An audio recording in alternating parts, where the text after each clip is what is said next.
Pengacara Marcella Santoso menjadi sorotan karena ditetapkan sebagai tersangka untuk dua kasus berbeda oleh Kejaksaan Agung dalam 2 pekan terakhir.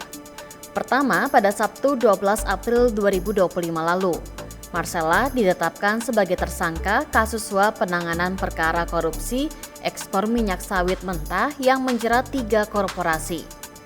Dalam kasus tersebut, Marcella dan rekannya, Arianto Bakri, disangka memberikan suap senilai 60 miliar rupiah kepada Ketua Pengadilan Negeri Jakarta Selatan, Muhammad Arif Nurianta.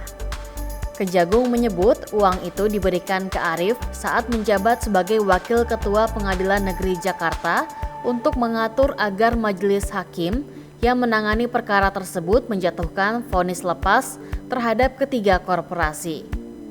3 hari kemudian, pada Selasa 22 April 2025 dini hari, Marcella kembali ditetapkan sebagai tersangka oleh Kejagung. Kali ini dalam kasus perintangan penyidikan atas kasus yang ditangani Kejagung.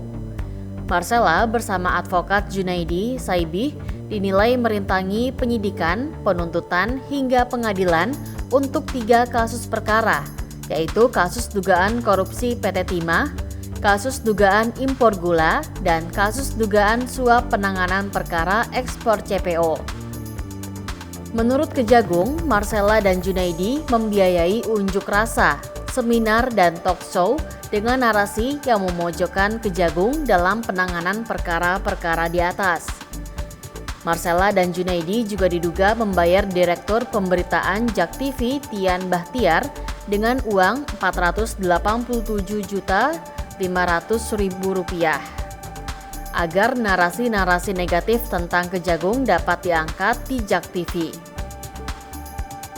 Kejagung menilai tindakan Marcella, Junaidi, dan Tian bermaksud agar Kejagung dinilai negatif oleh masyarakat sehingga penanganan perkaranya tindak lanjut atau tidak terbukti di persidangan. Sebelum terjerat kasus di atas, Marcella rupanya lama malang melintang sebagai advokat bagi sejumlah terdakwa kasus korupsi. Berdasarkan catatan Kompas.com, Marcella pernah menjadi kuasa hukum ex-pejabat Direktorat Jenderal Bea Cukai Kementerian Keuangan Rafael Alun Trisambodo yang terjerat kasus gratifikasi. Ia juga merupakan kuasa hukum bagi suami aktris Sandra Dewi, Harvey Muiz, dan kasus tata niaga timah yang merugikan negara hingga ratusan triliun rupiah.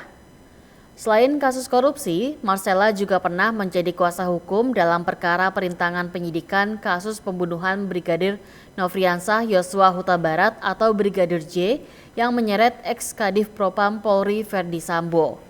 Dalam kasus itu, ia menjadi kuasa hukum bagi anak buah Sambo, yakni Arif Rahman Arifin dan Baikuni Wibowo. Marcella Santoso merupakan pengacara dan konsultan dari firma hukum Arianto Arnaldo Law Firm.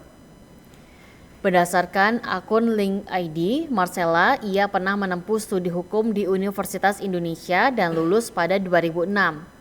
Tak hanya itu, ia juga memperoleh gelar Master Hukum pada tahun 2010 dan Doktoral Hukum pada 2022 dari kampus yang sama.